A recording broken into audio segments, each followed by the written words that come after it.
Hello Cancer, welcome and this is your reading. Be open-minded, hindi halos lahat makaka-resonate. Piliin lamang. Then thank you nga po pala sa mga nag-subscribe at sa mga bumabalik. Start na po tayo.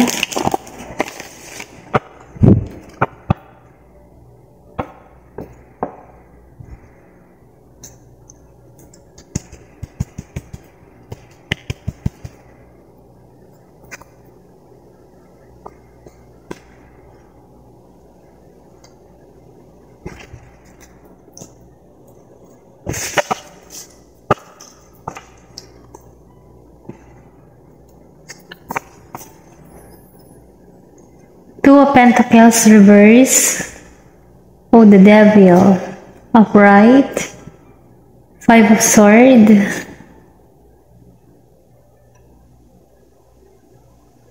Five of Swords reverse. Then King of Wands upright. Okay? Sinasabi dito, no? Ikaw yung tipo ng tao na sabihin natin na sa isang relasyon, stick to one ka, okay? Then, nakikita ko rin dito na minsan yung iba sa inyo, nahihirapan sa problema. Kumbaga, kapag ikaw ay nagkakaroon ng problema, na struggle ka, okay? Then, nakikita ko rin dito na yung iba, kapag nagpaplano, hindi ba organize? Kumbaga, biglaan na lang, hindi pinaplanong maigi, okay?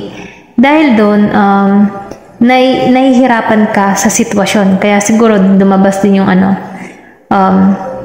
struggle, kumbaga madali ka din may struggle kasi biglaan hindi mo agad pinagpaplanuhan. Hindi halos lahat, Then, nakikita ko rin dito, sa The Devil upright.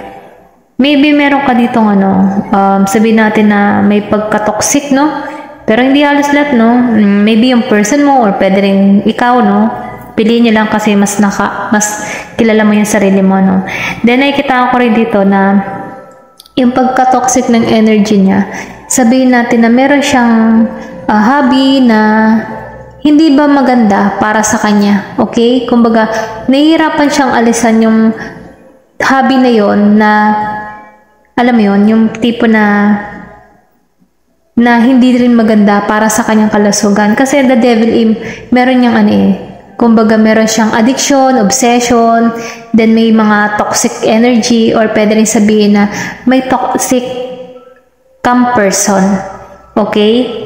Then, nakikita ko rin dito na wag mo daw abusuhin, Kung ikaw man ay meron mga bisyo-bisyo, wag mong abusuhin yung katawan mo.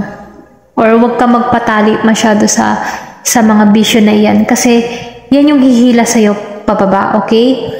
Then, sinasabi din dito na yung iba sa inyo nakaranas ng sabihin natin na kinaiinggitan din, or pwede rin sabihin na merong person kang naiinggit sa'yo, okay? Nakikita ko rin, maybe meron kang person na naiinggit sa'yo dahil sabihin natin na umaangat ka sa buhay.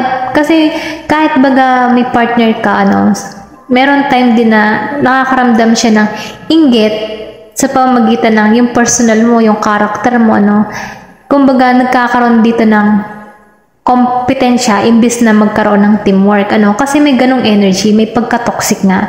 Maybe sinasabi na ikaw lagi magaling, ganyan, ikaw na lang lagi magaling, mga ganun ba? Imbis na unawain yung sitwasyon, hindi nagiging ganon kasi meron ng toxic energy. Or pwede rin sabihin na meron kang person na ganun yung pag-uugali. Gusto niya, siya naman ang, kumbaga, maybe ikaw lagi din ang nasusunod, Kaya siya nagkakaroon ng pagre-rebelde, okay? Ganon. Then yung iba naman, nakikita ko, may pagka, materialistic. Maybe, yun yung kanyang way ng pagiging, niya, toxic or pagka-addicted sa mga bagay-bagay na imbis na itatago pa or pwede rin maitago yung pera na labas ng labas yung pera, okay? Ayun, kasi mahilig siya sa mga material na bagay. Kumbaga, dun siya nagiging toxic, okay? Pero ganun pa man, kilala mo ang sarili mo, pwedeng ikaw to or pwede rin yung person mo yung ganito yung energy, no? Kasi lumabas kasi si the devil, ibig sabihin meron ditong hindi maganda na kailangan daw baguhin sa sarili niya kasi para daw mag-improve, para mahikayat yung mga blessing palapit sa iyo, kailangan mo sa iyo magsimula yung pagbabago, okay? Then nakikita ko rito sa 5 of Swords, no? Lumabas siya na naka-reverse. So ibig sabihin, sinasabi dito na yung mga katulad dito, no, sa devil energy kasi sumunod si sword. So ibig sabihin, sinasabi dito na kailangan labanan or pwedeng sabihin natin na kailangan ayusin yung sarili or pwedeng sabihin yung person mo para ma-develop niya yung sarili niya bilang isang matuwid na tao, okay? Kasi meron ditong may pagka-devil nga eh. So ngayon, sinasabi dito, kailangan tanggalin na kung ano man yung mga bisyo-bisyo kasi hindi yun makakabuti para sa'yo at para din sa kanya, or kung para sa relasyon nyo, hindi yun makakabuti, or kung pwede rin para sa kalusugan, kung meron mang hilig siya sa mga inom, alak, ganyan, then drugs, ganun, or pwede rin sabihin na sugal, okay? Kasi yun yung humahatak sa person mo or pwede rin sa'yo kung ganito yung energy mo, no? Kasi piliin niya na lamang, no? Yun yung humahatak para hindi siya umusad, okay? Kasi nakukulong sa ganitong energy sa may pagka-toxic or addiction or kung ano pa man basta yung mga masasamang gawain, okay? Na hobby, okay? Na hindi makakatulong sa tao. Ito yung kumukulong. So ngayon, lumabas to, sinasabi dito na ikat na, okay, tanggalan na. Nang sa ganon, magkaroon ka ng malaking blessings kasi sa pagiging ganito, no, sa pagiging ganito yung energy, yung pagka-devil energy, ito yung ito yung nagpapakulong sa'yo para maging ganito ka sa King of Wands. Sinasabi dito, kapag natanggalan mo tong mga masasamang bisyo, okay, or sabihin natin masamang habit, bisyo, or sabihin natin na ay manghilig ng katawan, dito ka papunta, okay? Kasi once na hindi mo to tinakasan or pwedeng kung hindi mo to tatanggalin, ito yung magkukulong sa'yo sa ganyang posisyon, Diyan ka mababaon. Kung sa sugal, mababaon ka sa utang. Kapag sa mga drugs, di kalusugan mo apektuhan, Kung sa mga material, wala kang maiipon, okay? Ayun yung toxic energy. So ngayon, sinasabi, ikat na. Then, kailangan tulungan mo yung sarili mo na paglabanan ito, or kung hindi naman ikaw to, yung person mo, paglabanan ito, nang sa ganon, maging siyang si King of Wands, okay? Then, sinasabi din dito na kapag ito'y nalampasan mo, maraming oportunidad kasi ikaw mismo, mababago mo yung sarili mo. Magkakaroon ka dito ng sabihin natin na magkakaroon ka ng direction, okay? Sa pagkaroon mo ng direction, pangat ikaw. Kasi magkakaroon ka dito ng bagong idea, bagong oportunidad, at pwede rin sabihin na kung dito sa mga drugs or something, for example na drugs, syempre yung appearance mo na apektuhan dyan. Once na napakawalan mo yan or natanggalan mo yan or naayos mo yung sarili mo, magkakaroon ka dito ng sabihin natin, lalakas yung charisma mo, okay? Lalakas yung feel mo. Kumbaga magkakaroon ka dito ulit ng panibagong simula para sa iyong sarili at magkakaroon ka dito ng lakas, okay? Kasi sinasabi dito na ikaw daw yung tipo ng tao na meron kang kakayahan bilang maging isang pinuno. Okay? Kaya, kung gusto mong mabago yung sarili mo, okay, ikaw na mismo yung tutulong sa sarili mo para ikat yung mga bagay bang hindi makakabuti sa'yo. Kasi natural na sa'yo yung pagiging pinuno or kasi marunong kang yung mga vision mo, may pangarap ka mayroon kang mararating Kumbaga, dito ka papunta sa King of Wands. Kung tatanggalan mo lang to at bibigyan mo ng lakas ng loob ang sarili mo na baguhin paunti-unti, dito ka papunta. Dahil magandang magandang mailalarawan dito. Ito yung nakikita ko, no? At magkakaroon ka dito ng control sa isang sitwasyon. Doon kasi papasok lahat ng oportunidad para sa'yo, then magkakaroon ka dito ng sabihin natin na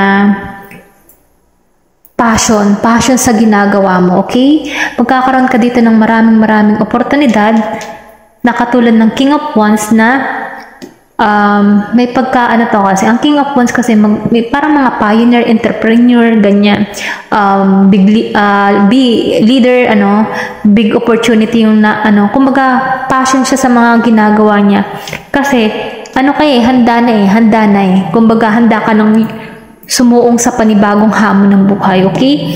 So, kung narito ka pa sa energy nito, or pwede rin sabihin, kung may ganito kang person, pinapayo dito na tanggal na yung toxic energy dahil may magandang naghihintay sa tao na to, okay? Tingnan pa natin,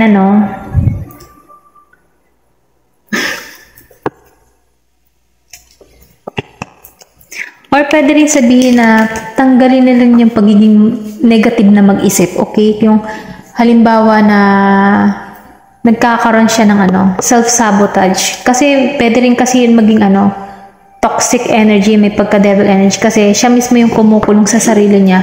Yung parang, hindi ko kaya, gano'n. Yung mga gano'n ba?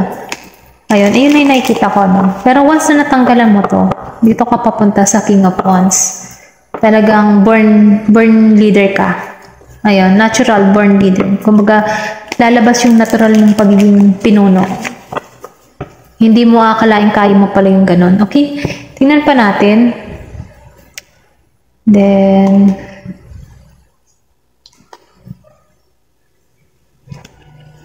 okay. Complacency.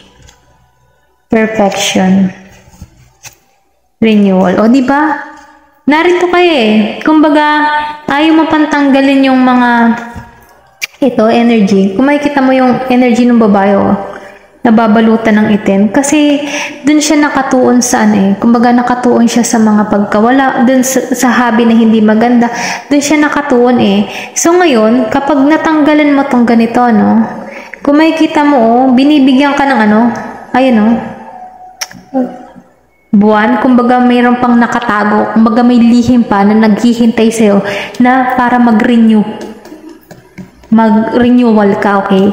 Then, nakikita ko rin dito, pag naalisan mo to, kasi inuutusan ka dito ni Five of Swords na tanggalin ito, i-cut mo na tong mga bad habit na nagpapalungkot sa'yo, kung ano man yung nagbibigay ng kadalamhatian sa'yo, Kasi gawa ng toxic nga toxic energy, or sabihin natin yung negative thinking, pwede rin kasi maging toxic din yan, yung pag-iisip ng negatibo.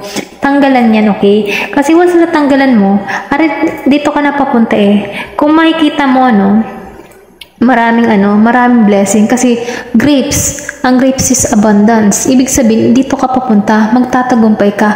Kung ano man yung tatanimin mo, itatanim mo, aani yan ng tagumpay. Ayan kumbaga dito ka tinuturo sa pagiging perfection. Kumbaga, pag natanggalan mo to, dito ka papunta at magkakaroon ka ng panibagong simula. Aani ka ng tagumpay, mababago ka kasi you are natural born leader, okay? Kasi marami kang vision dito, marami kang pangarap, pero hindi mo lang alam kung paano. Kailangan mo lang tanggalin yung mga ano bang hobby mo? Yung hindi makakabuti sa'yo, pagpupuyat, paglalaro ng mga games, mga ganun, or pag-adik-adik, or depende sa hobby, kasi maraming ibig sabihin ng pagka-devil energy na kumukulong sa'yo para hindi ka umahon. Kasi maganda yung naghihintay sa'yo tagumpay. Kailangan mo lang pagkilos at pagbabago para sa iyong sarili. Para magkaroon ka ng King of Wands. Natural born leader. Ayan. Yun ay nakikita ko, Once na natanggalan mo yung mga negative thoughts, hobby na yan, masama, kailangan mo i-cut yan. Kasi ito na yung naghihintay sa'yo ko pagbabago. Tagumpay. Abundance. Okay? Ayun lamang po, Thank you for watching and love and peace.